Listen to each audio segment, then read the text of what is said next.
Hi, I'm Matt, and I wanted to take just a moment or two to explain the false dichotomy fallacy and how it relates to the concept of student-centered pedagogy. A false dichotomy is the misperception that there are only two choices.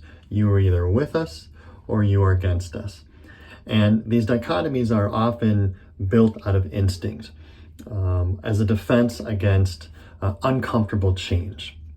I don't want to be that, so therefore I create an exaggerated version of what that is. Take a look at these two images here, and we have exaggerated versions of a teacher-centered classroom and a student-centered classroom. Neither one of those is accurate or close to our reality today.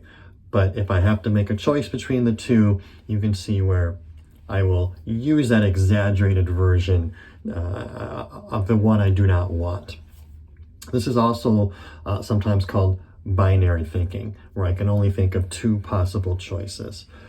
Now, being the advanced professional educators that we are capable of nuance, and we understand that student-centered pedagogy is a spectrum.